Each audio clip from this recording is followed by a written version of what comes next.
Debería ser un orgullo. Bueno, tú me contabas lo que descubriste hace poco, ¿no?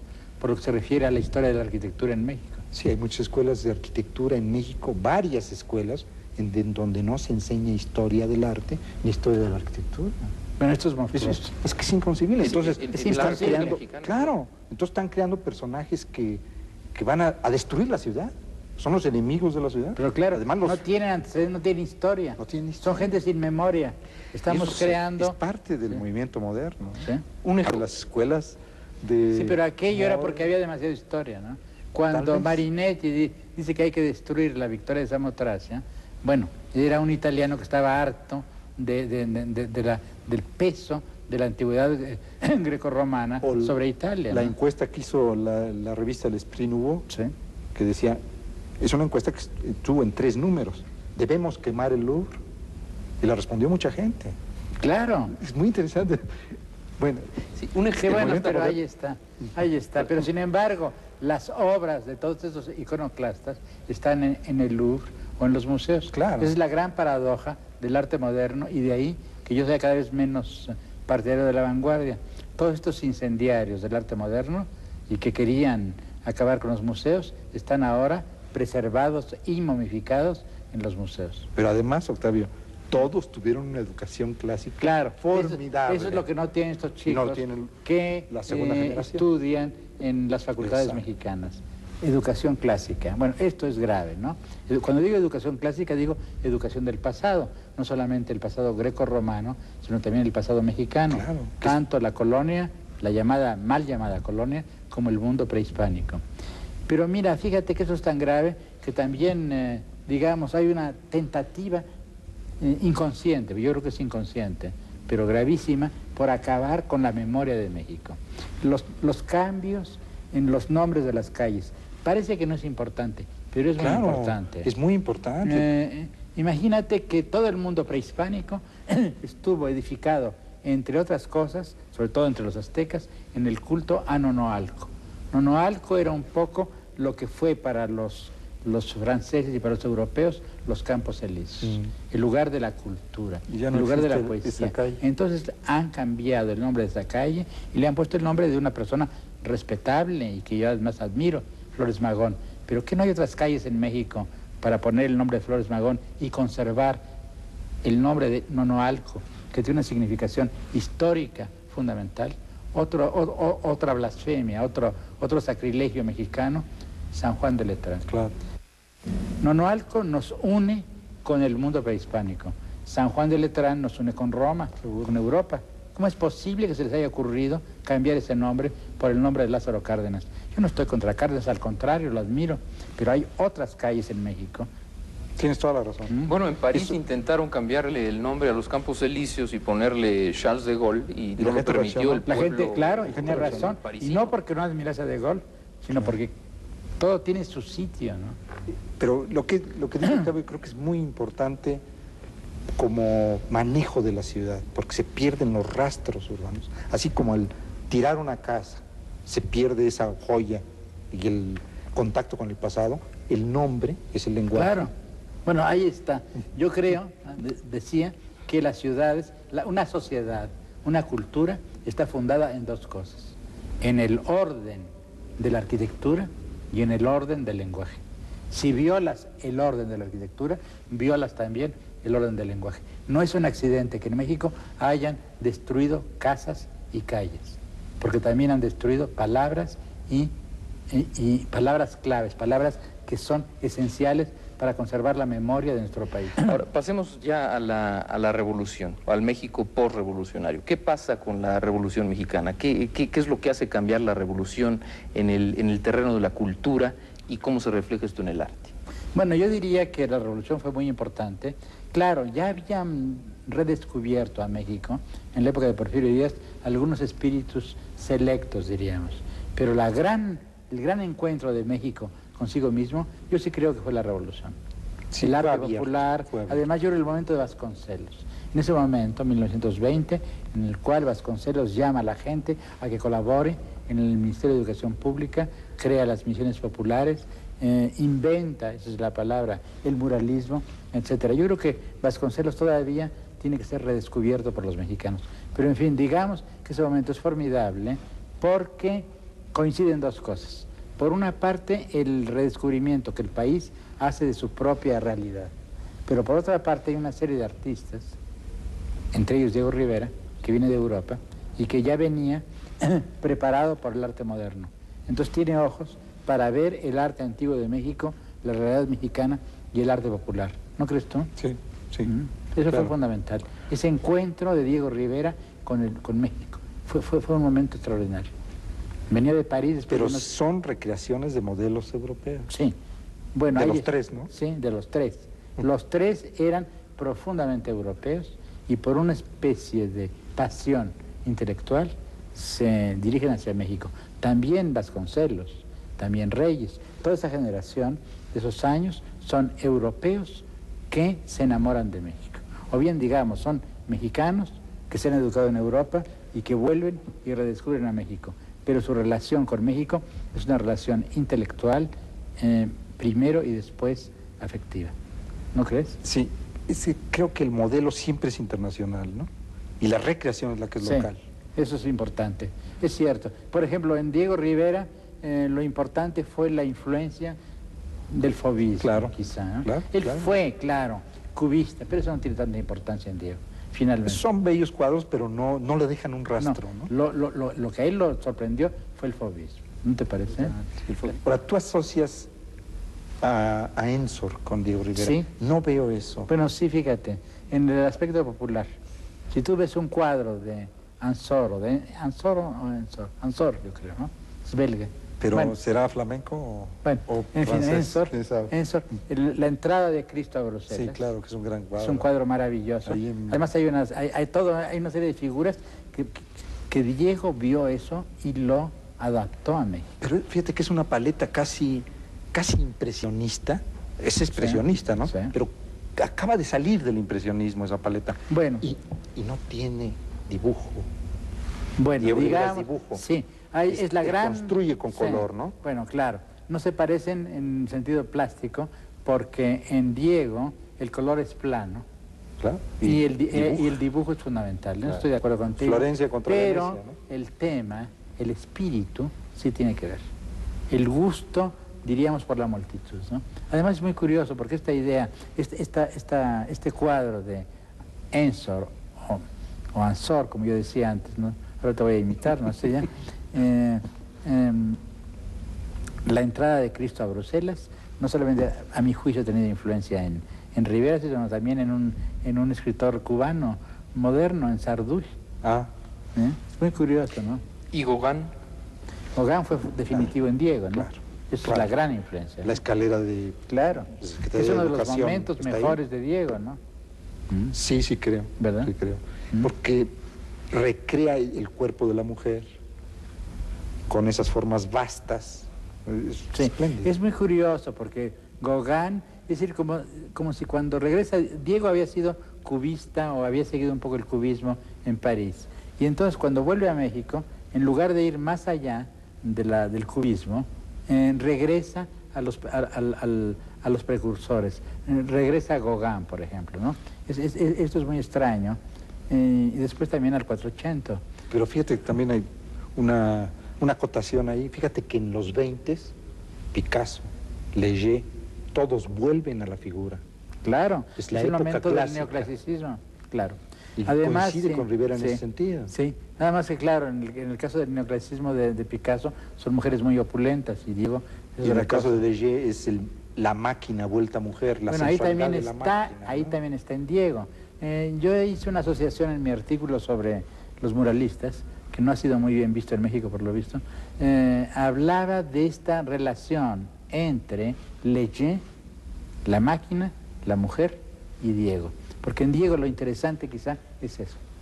Por una parte, el sueño utópico del maquinismo, de la industria, y al mismo tiempo la vieja realidad de la naturaleza, y la naturaleza en su forma más pura, diríamos, más original, la mujer, el cuerpo femenino. Quisiera pedirles que por un momento nos alejáramos del aspecto plástico del muralismo mexicano y hagamos referencia al lado ideológico, político de este movimiento, del que quizás se ha abusado un poco, ¿no creen? A mí me parece que es uno de los grandes equívocos morales del muralismo. Y ahí tú hablabas de que, no, de que el tiempo borra. El tiempo borra, pero el tiempo es cruel también. Cuando tú piensas, por ejemplo, en el arte cristiano o en el arte budista, en Ajanta, en la India, hay unos grandes frescos budistas. Bueno, estoy seguro que la gente que pintó aquellos frescos eran budistas e hinduistas honrados, sinceros, no había dualidad. También en el arte cristiano. Diego Rivera y Siqueiros, el caso de Orozco es muy distinto, eran marxistas, o se decían marxistas, y pintaron muros oficiales de un gobierno que nunca ha sido marxista. Se puede decir muchas cosas del gobierno mexicano, pero nunca ha sido un gobierno marxista ni socialista. Entonces hay un primer equívoco, es el primer equívoco. El segundo equívoco es mucho más profundo, es la visión o la versión del marxismo que ellos dieron. Pero a mí me parece muy extraño que había una doble complicidad. Por una parte, el artista revolucionario que pinta muros oficiales. Todo el arte moderno ha sido antioficial, rebelde. Todo el gran arte del siglo XX ha sido un arte de rebeldía, nunca ha sido un arte oficial. Cuando se vuelve oficial, se vuelve académico y estatal. En cambio, salvo en México. Es decir, en México, al contrario. Segundo, los estados han sido francamente reaccionarios o conservadores, pero nunca hemos tenido esta dualidad, este jano, que es el Estado mexicano, que por una parte alienta a pintores marxistas y por otro lado mete a la cárcel a los marxistas. De modo que hay una dualidad bastante moral, bastante grave, un dualismo que es necesario, no para destruirlo, pero debemos entenderlo, comprenderlo, criticarlo. Lo podemos perdonar en la medida en que lo podamos comprender, pero no continuar con la mentira. Yo creo que es fundamental en México acabar con las mentiras. Entonces hubo la doble mentira de Diego Rivera y Siqueiros, que pintan un arte revolucionario en los muros oficiales de un Estado, de un gobierno que no era revolucionario. Y la hipocresía de ese gobierno de que acepta eso. Y otro ejemplo de manejo ideológico de personajes o lugares relacionados con el muralismo mexicano sería el actual Museo Frida Kahlo, lugar donde vivieron Frida y Diego. Y en esta casa, aunque poca gente lo sabe, también vivió León Trotsky durante parte de su estancia en México. Sin embargo, yo siento que existe una especie de deseo de ocultar este hecho, ¿no creen? Sí, eso es terrible. Eso es increíble. Otro ejemplo de hipocresía. Es increíble. Otro ejemplo de No hay hipocresía. ningún dato adentro del No museo solamente que dice no, sino que además vivió, incluso ¿no? hay un cuadro de Stalin. Es una especie de apología. El Estado mexicano convertido en alcahuete de los asesinos de Trotsky. Creo que tal vez una de las cosas, y tú lo has señalado desde hace mucho tiempo, lamentables del muralismo es la visión maniquea de la historia, ¿no? ¿Verdad? Sí. Los buenos y Blanco los malos, y negro. siempre. Sí. Muy claro. Pero sin embargo, el otro día paseando por la Secretaría de Educación Pública, me paré y vi unas manos agarradas de uno de los murales. Cualquiera, no sé cuál. Es notabilísimo. No, bueno, además, por ejemplo, otro pintor... Si ves todo el mural, Sí. ya se te quita, pero... Bueno, es que Diego pintó kilómetros de pintura, pero como tenía un Pero eso talento va a quedar, enorme, esas manos claro, van a quedar. hay fragmentos espléndidos. No, yo además creo que es un pintor muy interesante, muy importante por la línea. Es el único casi de su grupo, de su generación, en el cual la línea es fundamental. En cambio, en Siqueiros lo importante es el contraste. Siqueiros también es un pintor muy interesante, Pero es más un pintor lleno de... porque él no se comprendió, tal vez, ¿no? menos consciente de lo que él era que Rivera. Era un pintor secreto, Sí. y no quiso ser un pintor secreto. Pero hay cuadros de Siqueiros admirables. Por ejemplo, esos cuadros que tenía Carrillo Gil, no sé dónde están ahora, creo que están en el Museo de naturalezas Carrillo Gil. muertas. Esas naturalezas muertas, Ah. sólidas. Aquellas o calabazas. los desnudos, que se desnudos recuerdan, también. tú lo anotaste, recuerdan a Permeque. Claro, Permeque. Bueno, y además recuerda un poco a la pintura española. En Siqueiros había una mezcla curiosa de gran pintor y de cura carlista, ¿no? Cura con revólver, con fusil, esos curas del siglo XIX, y finalmente empresario italiano de ópera, ¿no? Sí, era declamatorio. Era declamatorio, ¿no? Pero hay cosas admirables. Además tenía intuiciones, tenía buena parte de la pintura moderna norteamericana sería impensable sin Siqueiros. Por ejemplo, la idea de la mancha, la utilización de la mancha. Bueno, esto está claro en los surrealistas, está en André Masson, el famoso dripping de los norteamericanos. Pero uno de los primeros que lo hizo fue Siqueiros. De modo que habría que rescatar, habría que ser críticos con los muralistas, pero también rescatarlos. Y rescatarlos sobre todo de sus adoradores. Hay que preservar a los buenos artistas mexicanos de la momificación ideológica y del Estado. El Estado mexicano momifica. Todo lo que toca lo petrifica. Por ejemplo, a la pobre Sor Juana. Entonces hay que rescatarla. A Diego Rivera hay que rescatarlo. Fue un gran artista. Claro. Y Siqueiros fue un artista muy importante. Y claro, el más, para mí, el que está más cerca de mí, el que yo... es Orozco. ¿No te parece? Sí, es tal vez el más importante, aunque tiene muchas inconsistencias, ¿no? Mal gusto, dices tú. Sí. Pero el mal tiene gusto pasión. No tiene nada el mal gusto, ¿qué importa? No tiene nada que ver con el arte. El arte no tiene... El arte, las artistas no son de buen gusto. El buen gusto es la muerte del arte. Pero esas pinceladas que mencionaba usted el otro día, arquitecto.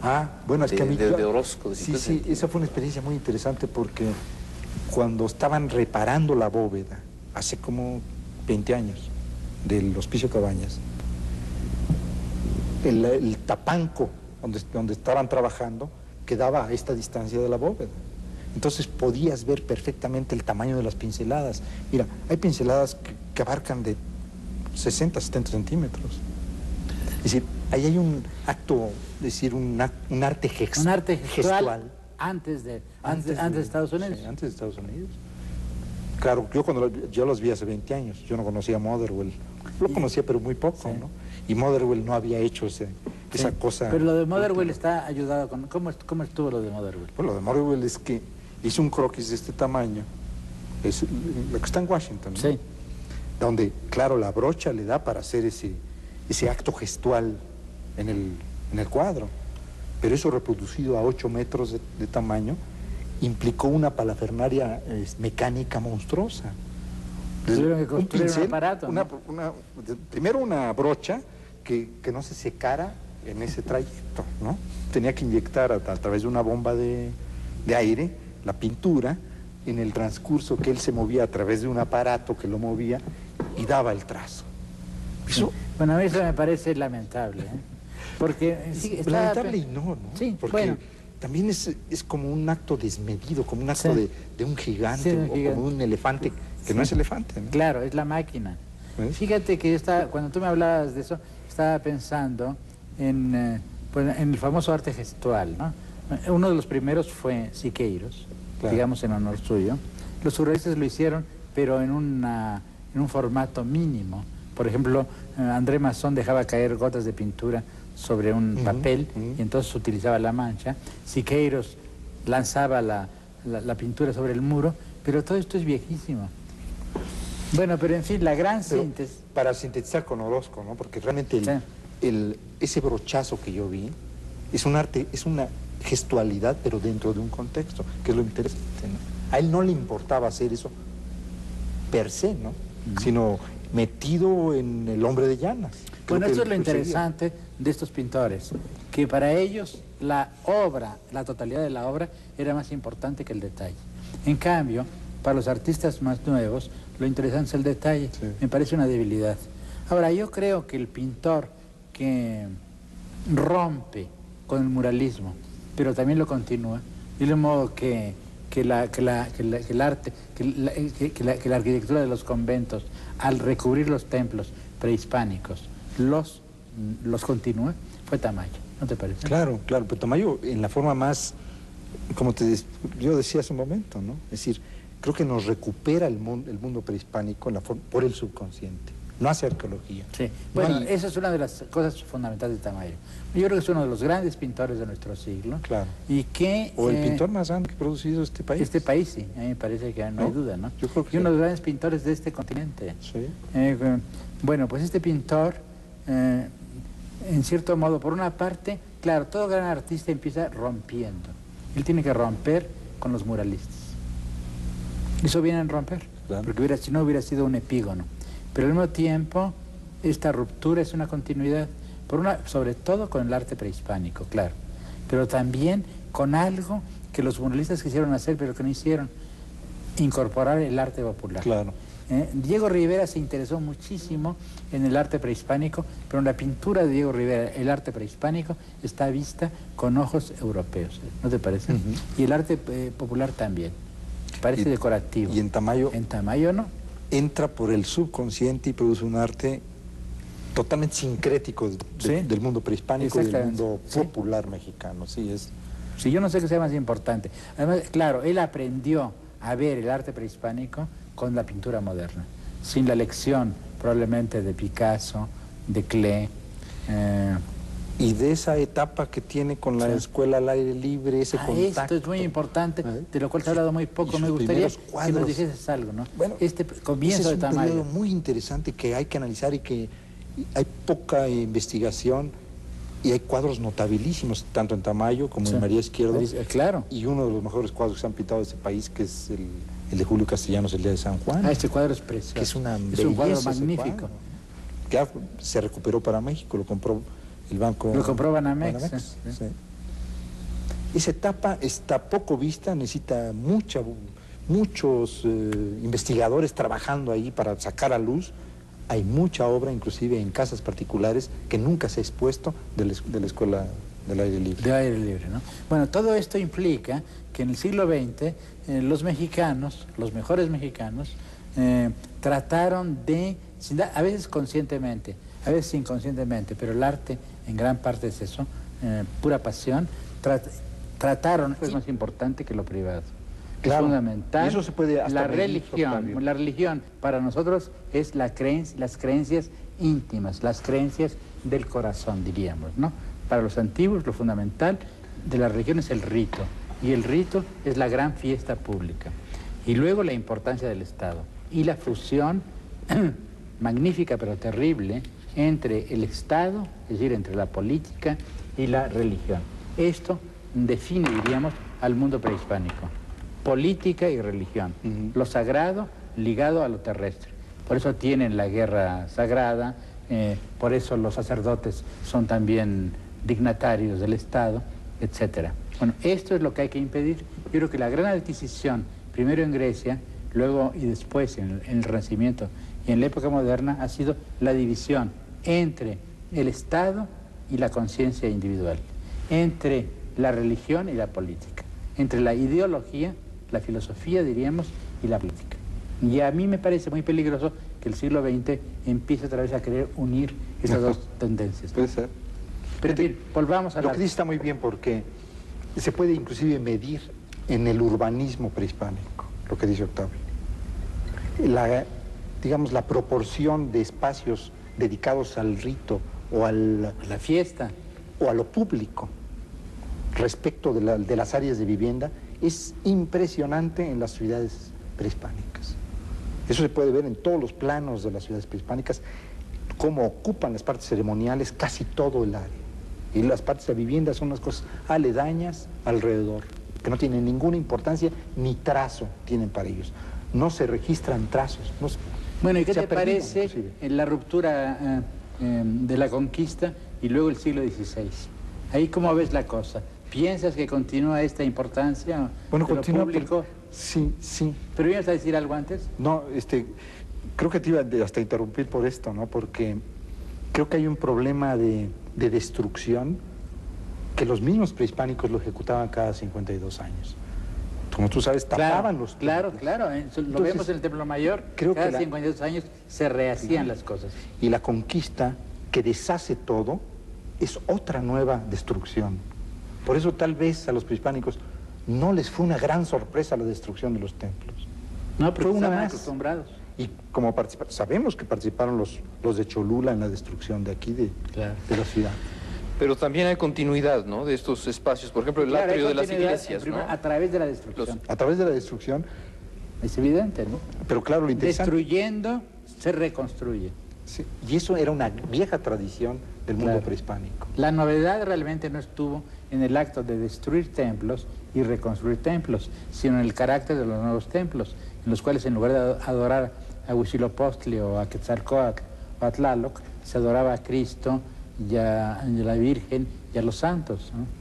Pero en fin, ahí también hubo posibilidad de que las viejas divinidades mexicanas reencarnasen en las divinidades cristianas, en los santos y en las vírgenes.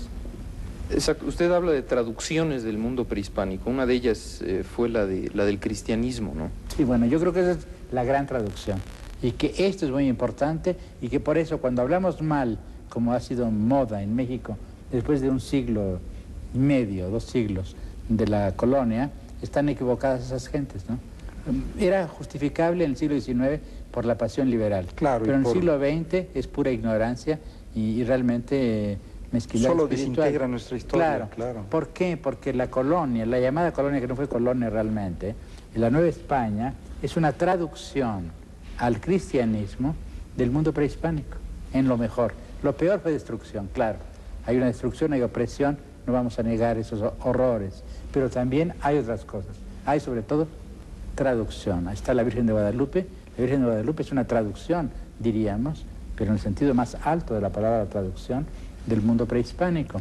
Lo mismo pasa con Quetzalcóatl. Quetzalcóatl es una figura que sigue habitando la imaginación de los mexicanos.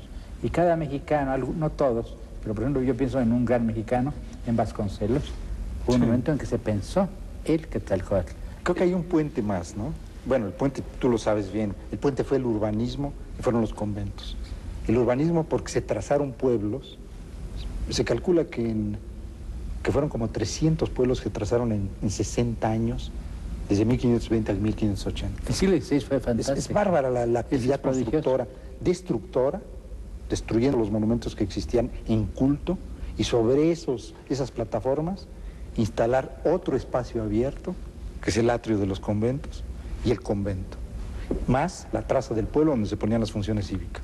Bueno, ahí está la traducción, una... plásticamente está la traducción. Sobre lo antiguo se edifica lo nuevo, y lo nuevo reproduce lo antiguo y al mismo tiempo lo transforma, lo cambia. Y con tipos nuevos que no se habían dado en la historia, como la capilla abierta y el gran atrio, que sirve, es el puente del rito prehispánico que se hace ahora en forma cristiana en el atrio. Claro. Esa es la palabra, y la puente, capilla abierta. ¿no? La palabra es puente. una innovación. La capilla abierta es prodigiosa. Es una innovación mexicana. Sí. Bueno, y además la capilla abierta tiene que ver con el espacio abierto en los grandes, en Teotihuacán, en Chichén, claro. etcétera, ¿no? Claro. Y el gran atrio es lo mismo, ¿no? Ahora, el siglo XVI tiene una arquitectura, digamos, combinada, tú la notas, Sí. muy bien, combinada de gótico, de morisco y de renacimiento, con arquitectos muy bien dotados que vinieron a hacerlo aquí, ¿no? Y es un poco lo que se hacía en España, un renacimiento muy combinado. Pero ves que los muy españoles interesante. tenían el mismo problema. El mismo problema, no tenían salían de... pluralidad de pasados. Eran por un lado visigodos, por otro lado eran árabes, por otro lado eran romanos, etcétera. Ahora, los ejemplos de ese arte mezclado aquí son mucho más numerosos que en España. Ese renacimiento mezclado de gótico y de morisco es mucho más numeroso aquí en los 300 templos que existen que lo que quedó en España en el siglo Bueno, XVI. claro, yo pienso que el gran arte de la Nueva España es la arquitectura, más que la pintura. Sí, yo creo que En sí. el 16, pero también en el 17 Y también en el en el 18. 18, claro. Yo creo que el 18 es el gran siglo mexicano, ¿no? Es donde es más personal. ¿Sí? ¿no? Ahí hay además un elemento que aparece también en el arte prehispánico y que es el elemento fantástico. Hay racionalidad, grandes masas, pero también hay fantasía, ¿no te parece? Sí, sí. Y personalidad, ya sí. es muy mexicano. Es muy mexicano. Muy mexicano. Aunque no podemos decir tampoco que el siglo XVI no sea mexicano, con esta pieza abierta. Claro, todo eso es... Es decir, hubo traducción y hubo creación, recreación de modelo, que es lo que es bueno. Sí. Bueno, eso es admirable. Yo creo que los mexicanos deberían, cuando pienso en la realidad actual de México y veo ciertas caras tristes, digo, ustedes están locos, no saben en qué país viven. En este país hay una continuidad de 2000 años, desde Teotihuacán, después el mundo de la Nueva España, hasta nuestra época. Esto muy pocos países lo tienen y deberíamos un poco pensar en esta continuidad. Yo creo que yo estoy un poco harto de toda esta gente con zapapicos que está destruyendo. Quiero gente que reconcilie y que reconstruya. Bueno, fíjate que el problema del arte moderno en el caso de la arquitectura es su componente utópico, que ha sido muy dañino, porque quiso partir de tabula rasa y de no aprender de la historia. Eso, ahora los que se llaman posmodernos, sí, están recuperándolo otra vez la historia. Bueno, tú sabes que yo fui uno de los primeros que hablé, no de posmodernismo, es una palabra que me choca, pero hablé de la crisis de la vanguardia, del fin de la vanguardia, del fin del arte moderno, no del fin del arte, es decir, el fin de la superstición de la modernidad. Claro. Ya, lo que hay que hacer ahora es pensar que venimos de la historia, pero no para repetirla, pero tampoco para destruirla. Para hermanarse con ella, claro. Y ese es, bueno, tú sabes, el posmodernismo es una palabra que engloba muchas cosas, un saco enorme, sí, pero meten la historia y meten otra cosa que es muy interesante para la arquitectura moderna. Se permite decorar ahora. Eso es importantísimo. Que el movimiento moderno lo había considerado un crimen. Bueno, yo escribí un pequeño ensayo, se llama El uso y la contemplación, en que hacía un paralelo, por una parte, entre el arte moderno, con su rigor, con su carácter utópico, de puramente conceptual, puramente racional, y el arte popular, en el cual sí estaba permitida la decoración, el adorno. Claro. Bretón, por ejemplo, no vio, como muchos otros europeos, no vieron la originalidad del arte novohispano, sobre todo de fines del siglo XVII y XVIII, ¿no? No lo vieron. Ningún europeo. Eso todavía es un problema en Europa. En cambio, en los Estados Unidos sí. Sí, hay Tú me hablas historiadores, del claro, gran historiador. claro. El hombre que ha hecho, que ha redescubierto el arte prehispánico, no es Toussaint, sino... Tú dices el arte novohispano. El arte novohispano, sí. Sí, es Kubler. Es Kubler.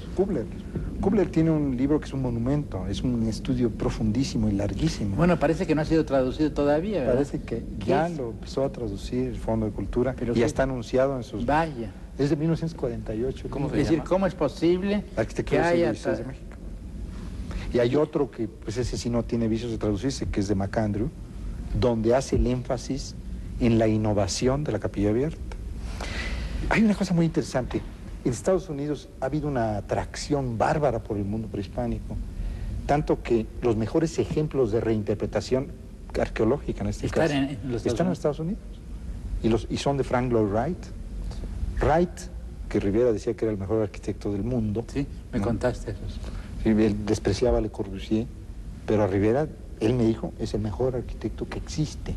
Se fijó en el mundo prehispánico. Y tiene casas con copias, con reminiscencias del mundo maya, que son notabilísimas. Bueno, yo viví en Tokio, en el Hotel Imperial. Claro, ahí tienes maya. Era un ejemplo de arquitectura maya en el siglo XX. Del maya Por desgracia, preclásico más. creo, ¿verdad? que ha sido destruido el Hotel Parece Imperial. que Y no lo destruyó las bombas norteamericanas fue muy recientemente. contra Tokio, sino la industria moderna y la especulación económica. Es espantoso. ¿Tú conociste el Hotel Imperial? Pero yo viví ahí. Cuando llegué a Tokio en 1950 y tantos, viví en un cuartito del Hotel Imperial. Era un hotel prodigioso.